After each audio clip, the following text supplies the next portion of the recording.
rock. Draft a quarterback, you know that's good at throwing dots. The right wide out can put a team's lights out. Scoring one play because he ran the right route. A good kicker get you 6 on a field goal. I like to trap it on the waiver, that's a real goal. PPL is like a game of chess. You need to think ahead to have a chance to be the best, and that is facts. It's a war between the alpha and omega. More intense than Street Fighter on the Sega. Your team is weak, it's time to make a couple trades. Get a player off the waiver just to plug them in and play. Do whatever that it takes so you can win it. Make it to the ship so you can say that you were in it. If you don't win it, then it means you're number 2, and number 2 ain't number 1, so number 2 ain't good enough. Just means you couldn't get it done. You had a run but couldn't finish. So when next year comes, I hope you're doing something different. Plan to make it to the top, you need to build right.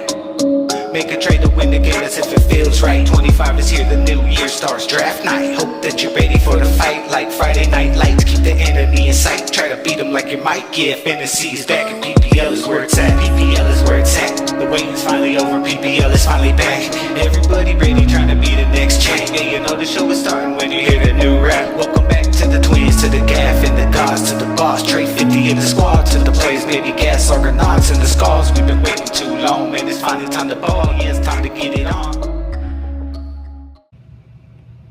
Week 6 PPL Live. We are here ready to rock as we get into interconference warfare. But before we jump into interconference warfare in week 6, you know we got to take a look back at week 5. Starting with Kev's TNT scoring the big upset, getting it done. 133 to the Argonauts, 121. The Skulls get to 3-2 in the big interconference win over the Boss. 131 to 107. Appease the Gods gets the big win in the prestige matchup of the week. 124 to the GAFF, 105. Squad underestimated leaves no doubt in the comeback win. 136 to Trey Fitty's 124.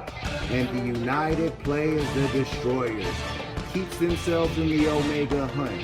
117 to the Twins 80. All right, man, week 5 was a topsy-turvy week in the PPL, very unpredictable. Consequential injuries, consequential games. Man, what you think? I mean, this was a really exciting week, especially when you see, you know, how things are shaping up. A lot of, I mean, again, when you look at the stats, they don't necessarily align with records. You look at the all-out brawl that's going on in Omega. It's an exciting point in the season. I'm excited for interconference warfare. Definitely. But hey, slow down before we get into interconference warfare. You know we got to give you the good, the bad, and the ugly. All right, PPLers, good, bad, and ugly time. Let's hear it for week 5. We are out of conference play. What did you think of the last week of conference play? Yeah, I mean, whenever I have to go good, I mean, hey, the guy's been asking for it, and I finally got to give him his due. Squad underestimated, leaving no doubt this week. I thought Trey Fitty was going to give him a little bit more, and I mean, highly competitive matchup. I mean, this was one of the more entertaining of the week. But whenever I look at what he was able to do here, again, even with the coach loss, and this is what's impressed me with Squad so far. I mean, I've been putting a lot on him as far as the injuries, and honestly, they haven't impacted him as much as I would expect. Right. I mean, this guy has a lot of people on IR. He had 3 people on the bye, and it fundamentally didn't impact him this week at all. Right. He's firing on all cylinders, and when you look at both conferences, I mean, he's atop a division. Nobody else can say that at this point in the season. So it was a good week for Squad. All right, man, let's hear your bad. Bad, man. Again, this one's the head scratcher. It's the Argos, man.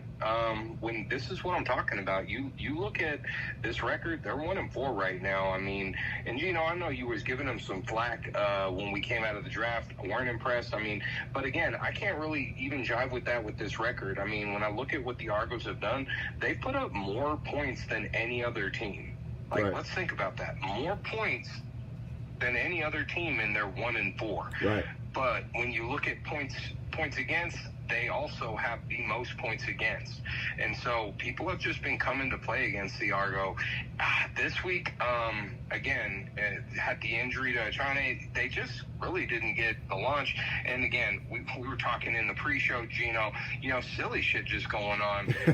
You know, Dak performance impacting Brandon Aubrey opportunities. It was just, you know, a week that really kind of got away from them.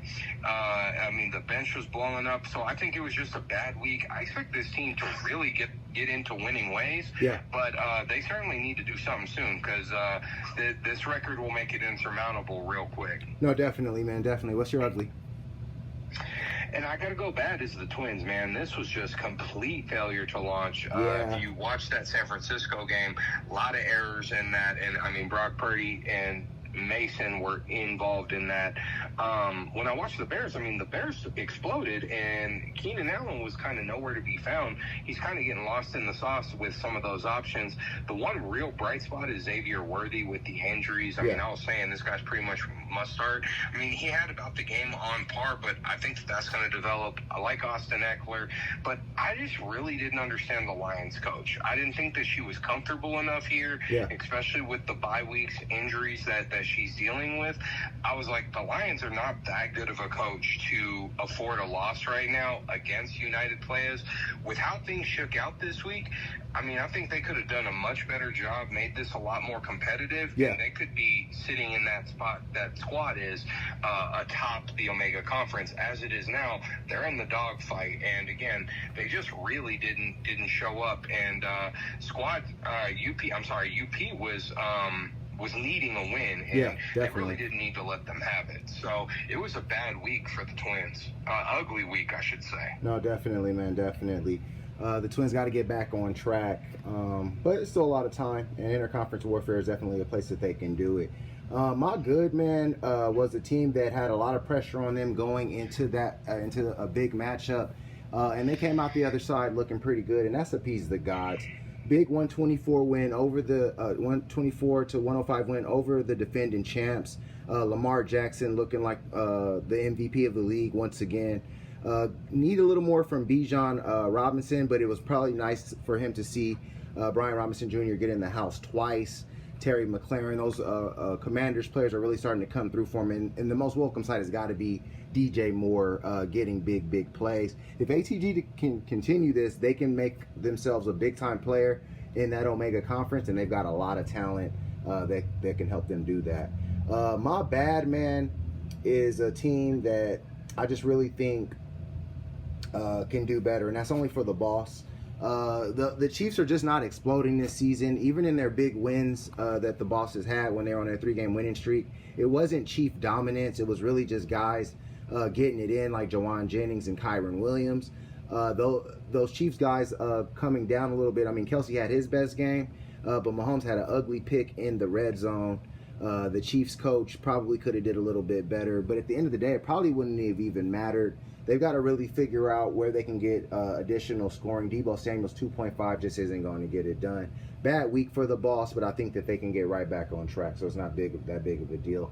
And my ugly, man, is actually the team that you picked as your bad, and that's the Argonauts. Yeah, they lead the league in scoring, but that doesn't matter if you're not putting the wins together. They're 1-4. They've lost 3 Alpha Conference games, so they've really got to make it up during interconference warfare if they're going to have any chance on the back half of the schedule. And it's just not the season that you would expect when you look at that roster. So an ugly week for the Argonauts, losing to a team that they probably really couldn't afford to lose to. But with that being said, what's past is prologue. It's time to jump into week 6. It's time to jump into interconference warfare. And we start with a big-time matchup to start off. 2 teams that need a win and need to get back on track. I'm talking about Trey Fitty taking on the United Players, the Destroyers. All right, man, big one here. Trey Fitty, 1-4. They've, I believe they've lost 4 straight. Coldest team in the league. And then you got the United Players, the Destroyers, got a big win over the Twins to keep themselves above water. What do you think of this one, Trey Fitty? Yeah, I'm going to make a controversial pick, and I'm going to say this is my lock of the week, and I'm going to say it's Trey Fitty. Okay. I like his matchups. I mean, starting with Jaden Daniels, I mean, that's looking like one of the better picks of the draft. I think that he's really kind of putting himself into the keeper conversation, certainly, but I mean, this dude's playing great football early on in his career, and I mean, anybody watching the Ravens, I mean, Lamar Jackson is too, but that Baltimore Ravens defense is giving up a lot, and I think that Jaden Daniels is going to have a day. Now, again, the Jets get interesting, right?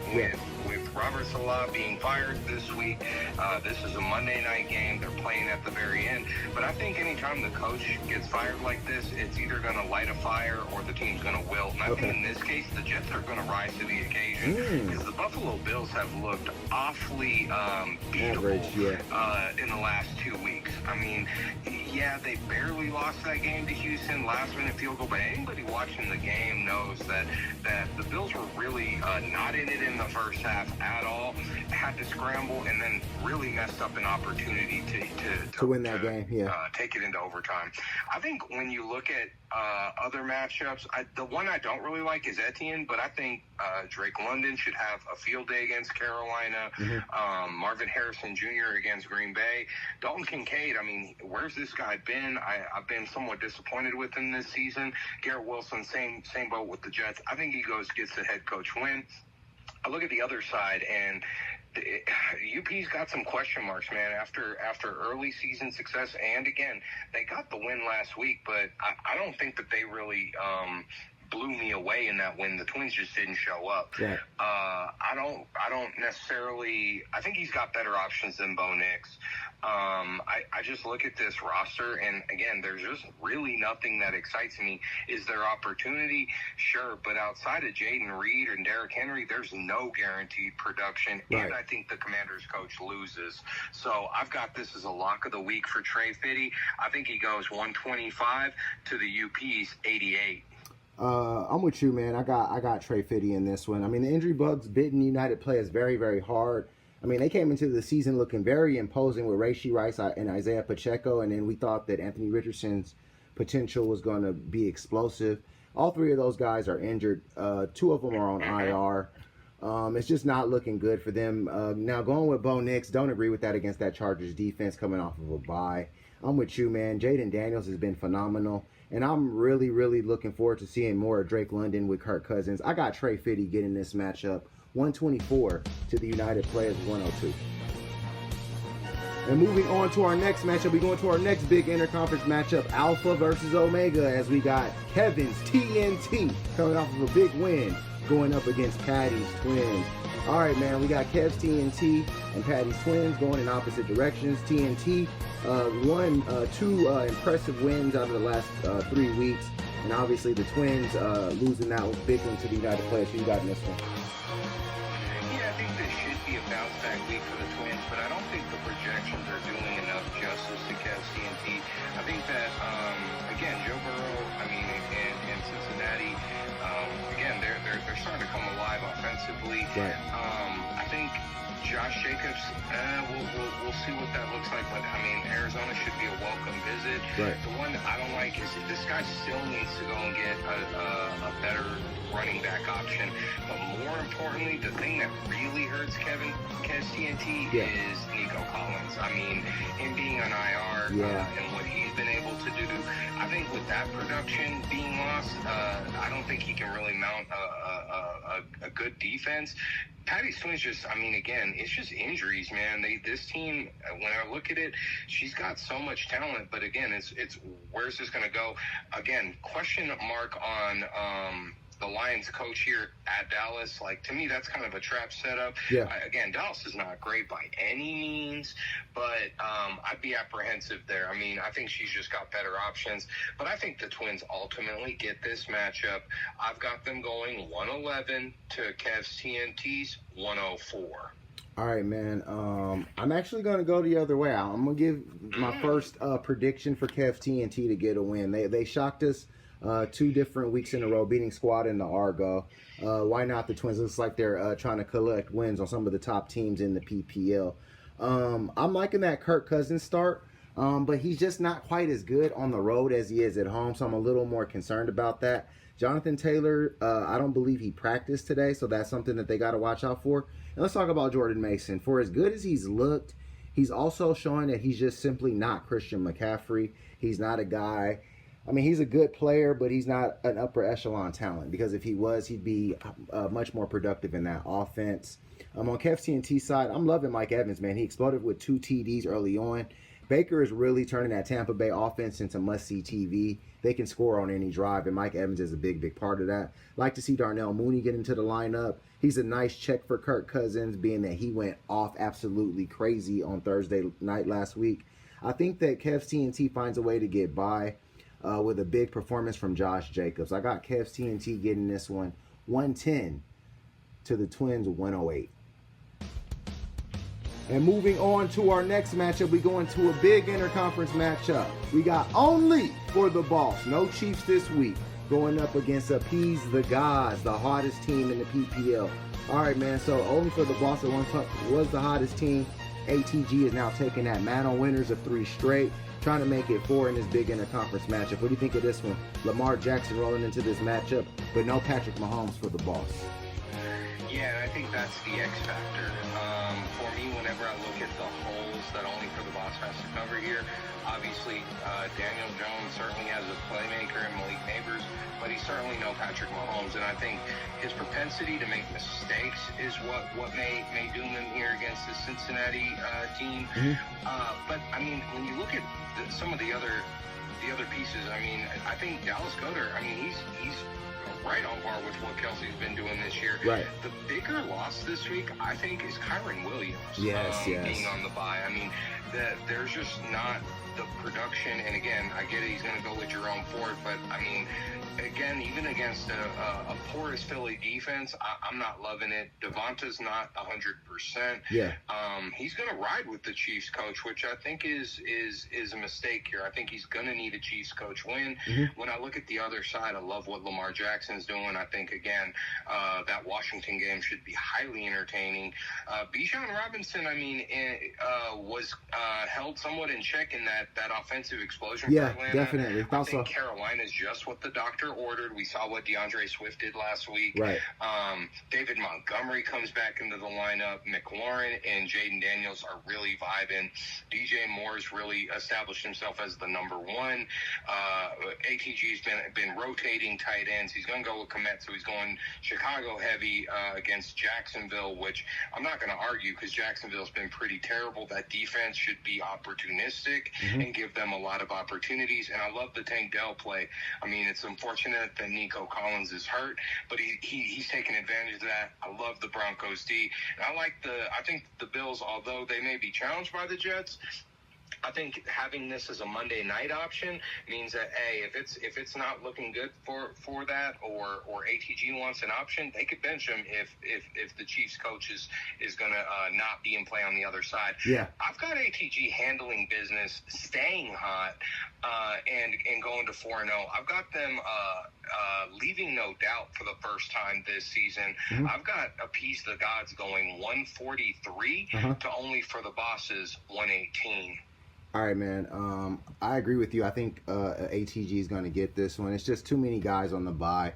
I mean, you factor in Mahomes and Kelsey. Yes, they haven't been that productive, but they still give the boss that identity, that ability to go off at any moment. And then Kyron Williams is just the cherry on top. This is a dude who we both know, I mean, can win the boss any week. When I look at the rest of the matchup, ATG just looks overwhelmingly good on their side. They've got a lot of studs playing well. You got the number one quarterback in the PPL in Lamar Jackson. You got a guy like David Montgomery getting back into that lineup who gets nothing but goal line run. He's ranked in the top 12. And then obviously DJ Moore is starting to come on with Caleb Williams. I think it's going to be another big week for ATG. I say they make it 4 straight as well. I got Appease the Guys getting this one 130 to only for the bosses 118. And moving on to our next matchup, we go into a big one for both of these teams. The Skulls need to get this win to stay on track. The Argonauts need to stay alive. We got a big one. Very, very close projection. We got the Argonauts taking on the Skulls. All right, man, I laid it out for you. Skulls, Argo, big win. You talked about the Argonauts needing a big win. Obviously, the Skulls also trying to keep pace. What do you think of this one? Well, I mean, the Skulls had a clutch win last week. I mean, damn near left no doubt on only for the boss. Really showed out. I was impressed impressed with the performance by Jamar Chase Yes. in particular. Yes. A guy, though, that gives me cause for concern, and I think it plays into this week's matchup, Chris Olave, man. You've been saying it, Gino. You're not sold on this guy. Yeah. And again, I'm just not seeing it. When I look elsewhere on this, I think, again, Texas D, rock solid. I'm not sold on the Eagles coach against Cleveland. That, to me, is a coin flip matchup and could really go either way. Outside of Jamar Chase and Josh Allen, I mean, Ramondre, again, he started the season hot, but again, in the last few games, making mistakes and just not really looking like the dude. On the other side, again, I'm going to stick with it, man. You're the highest scoring team through 5 weeks. I think that means you've got talent up and down. I think that Dak and company, I mentioned in an earlier matchup, I think Dallas gets Detroit this week. Okay. To me, again, Dallas again is not a good defensive team, but I think that they could offensively make that game interesting, especially at home. Okay. Chase Brown against the New York Giants should be there. Rico Dowdle getting the start. Chris Godwin really just didn't factor last week in that big game that Tampa Bay had, and I think that they certainly will against New Orleans. I think that matchup's favorable, especially with how good Mike Evans has been playing. I think that shifts coverage a little bit.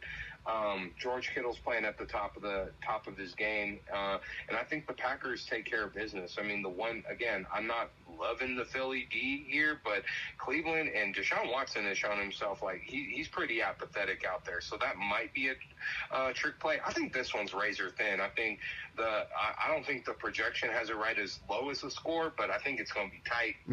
I've got the Argo winning a squeaker, 121 to the Skulls 119. All right, man. Man, I got to go the other way. I actually think that Philly coach can be a 20-point coach win. Like you said, the apathy sat in already in in Cleveland. This guy's head is not in the game, and I think that's why the Philly defense is also a good play from the Argonaut side. But looking at this matchup, Jamar Chase, who's going to cover him that's on the New York Giants? We can find somebody, but they're not going to be able to do it. Baltimore couldn't do it. I don't think New York's going to be able to do it. Jamar's starting to hit his stride, and when he hits his stride, the Bengals become one of the most dangerous offenses in pro football. I like the J.K. Dobbins play. Don't love it, but it's a good start considering the different options and Aaron Jones being injured. Also, the fact that they're on the bye. And Ramondre, despite being benched, came out and scored 2 TDs. So that benching really lit a fire under Ramondre. We'll see if that continues. On the Argonaut side, it's just not, things just aren't going well. Everybody's on the bye. I'm talking about Achane on the bye. Adams is on the trade block. Kupp's on IR and the bye. A lot of their guys just don't look too good. Now, Dak Prescott gets a great matchup against Detroit. Detroit is giving up passing yards like crazy. And I believe Prescott is in the top 2 as far as passing yards in the league. Dowdle really showed out last week, so he's going to get an opportunity. But these are Band-Aids plays here when I look at Christian Kirk. James Cook may not play because of his toe. It's going to be a really, really interesting week for the Argonauts. Obviously, if Cook doesn't play, that's going to be a huge swing for the Skulls. So that's going to mean Josh Allen is going to get a lot more goal line run.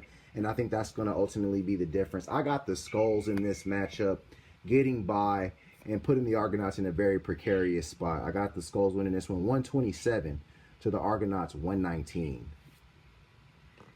And moving on to our prestige matchup of the week. Doesn't get any bigger than this. A rematch of last season's crucial and epic Final Four matchup. Alpha versus Omega. We got the last 2 Pantheon Cup champions going at it. We got Squad Underestimated going up against the GAFF Attack. All right, man, I laid it out pretty heavenly there. This could be a Pantheon Cup 16 preview, man. What do you think of this one? Big one. Squad Underestimated against the GAFF. Yeah, I mean, I really do think that this one lives up to the billing, right? I mean, and GAFF, I mean, rare achievement, back-to-back prestige matchup of the week opportunities. And when I look at this, I mean, again, both teams are clearly in good position. Right. We've got a lot of talent here. One cause for concern on my part, again, with Squad carrying so many injury designations, limits options for them, and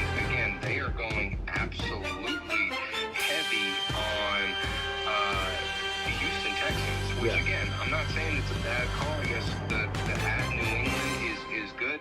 But again, to me, that could also be somewhat of a problematic aspect.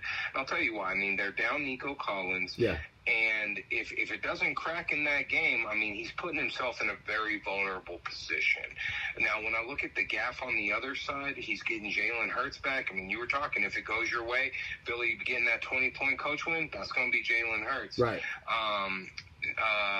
I think Jahmyr Gibbs has really started to hit a stride with Detroit, and I think Kenneth Walker is no longer carrying an injury designation. CeeDee Lamb, DK Metcalf, hell, Tucker Kraft last week went for 2 TDs. Went off, yeah. And if Jalen's going, AJ's going too.